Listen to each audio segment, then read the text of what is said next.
Ouf. Donc c'est pour ça que je quitte en famille comme ça, sans rien. Disparu comme Voilà, ça. pour venir me chercher quoi. Mais comment ta femme va survécu jusqu'à maintenant? Eh madame, comme tu connais ça, il a fait les femmes. Ma femme elle m'a abandonné parce que ça n'arrivait pas pour moi. Je n'ai plus de l'argent. Je suis devenu pauvre. Elle m'a laissé en plein vol. Là, je comprends rien du tout. Mais j'ai pas le choix. Je vais devoir laisser comme ça.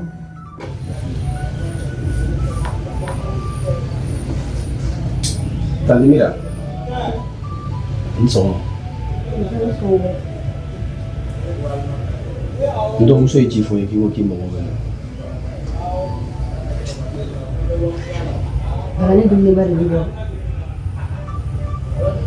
I tɛ ka wolo dumuni de bɔra. Ka taa voyage la o, ka na o. Hali m'a bila yen nɔ ko n ba dɔgɔmuso bɛ yɔrɔ dɔ la i bɛ dɔn ka taa bɔ a la. Fɔlɔ tulo kɛ paron kan mɛn ko Bala na bɔ voyage la. Est-ce que o kan ka kɛ?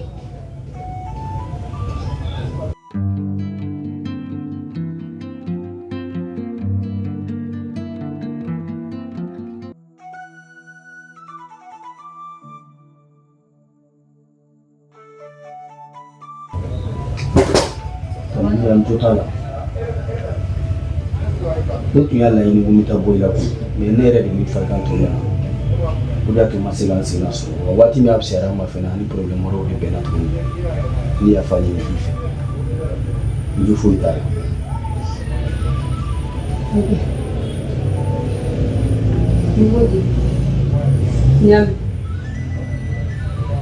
Ne tun bɛ wele juguman tɛ wa?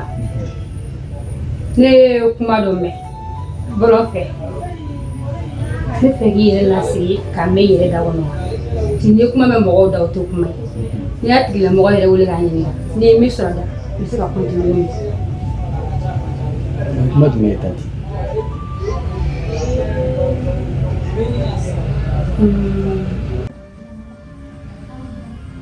Sey. Ouais.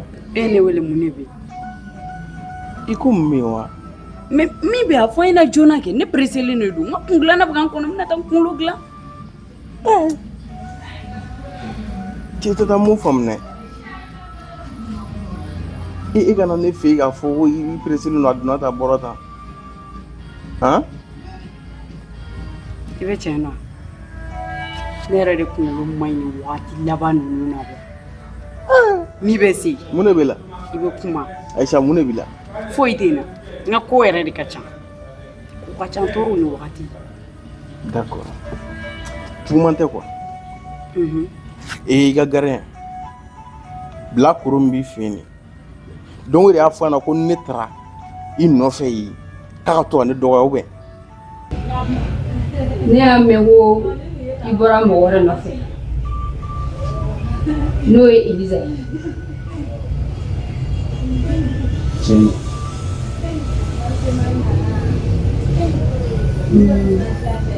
Bala.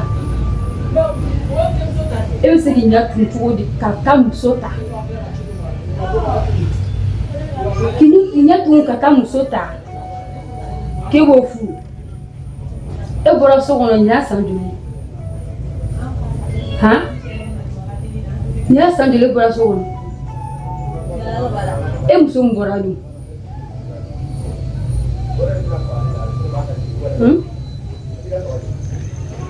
E muso dɔ bɔra ko sababu kɛ ko kelen min ye. E bɛ tila tuguni i bɛ ɲɛ tuguni ka taa muso wɛrɛ ta. An bɛ dugu kɔnɔ yan nin y'a san joli? Ko bɛ dugu kɔnɔ yan Bala yɛrɛ ko kɛ i kan ka ɲɛɲini fɔlɔ dɛ. E muso fɔlɔ bɔra ko sababu kɛ ko ma den sɔrɔ. E y'o don a da ou bien? Don n taara i fɛ yen n taara sɔrɔ i tɛ yen n taara i ka gɛrɛ sɔrɔ yen diɲɛ manamanakan foyi t'a ma min dɔ fɔ ne ma a ye kan sugu bɛɛ fɔ ne ma yen donc i b'a fɔ an ɲɛna ko ne ko n ta ka manamanako la quoi.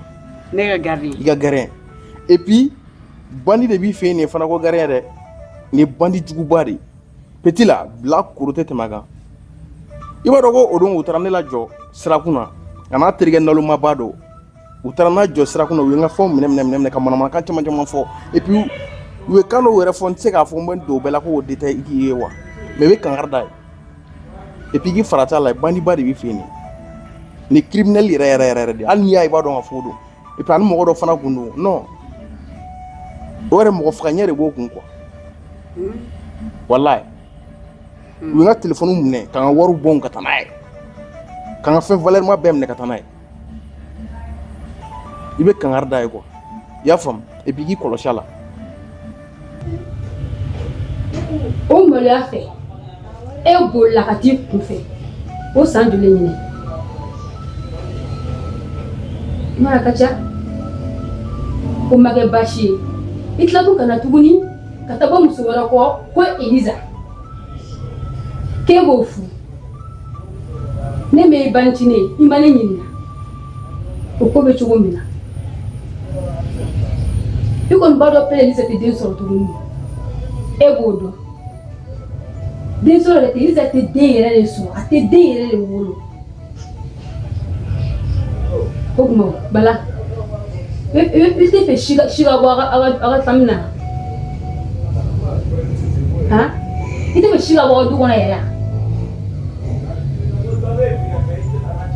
ne kɔni bɛ min dɔn i dɔgɔmuso a man d'o ye mais ne n t'a la bi n t'a la sini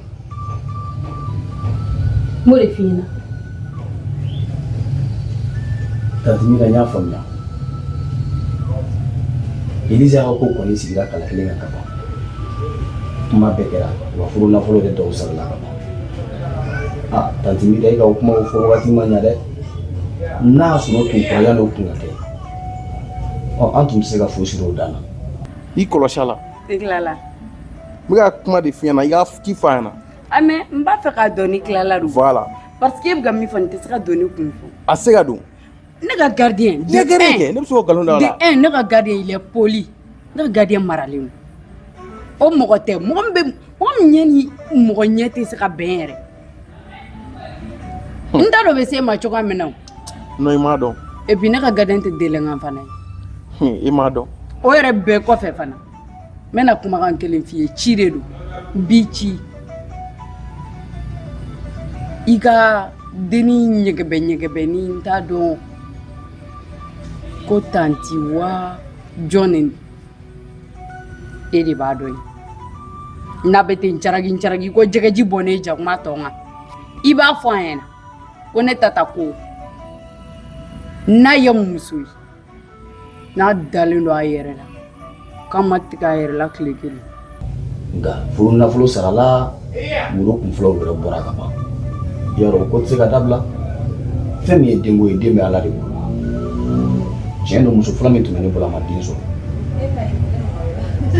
i b'a sɔrɔ Ala de ne lajarabi ni nin den sɔrɔbaliya ye kɛ nka Tanti Mira tiɲɛ don i kan ka jɔrɔ ni ne ye nka fiɲɛ mana ci bɛɛ fana bolo b'i kun donni na dɛ ne ka musoko ma dogo aw si la dugu in kɔnɔ yan nɔ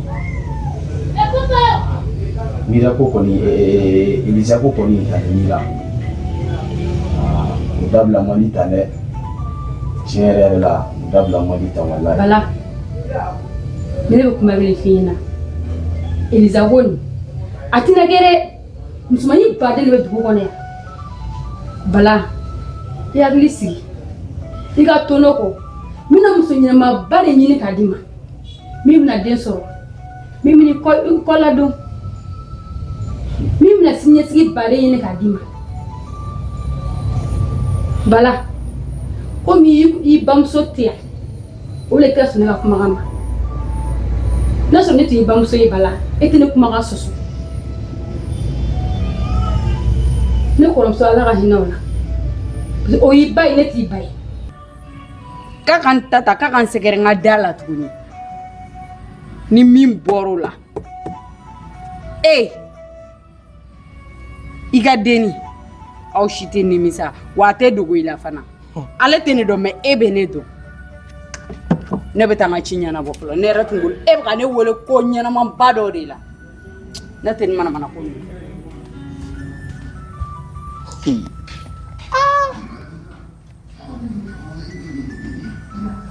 t'inquiète, ne va pas changer.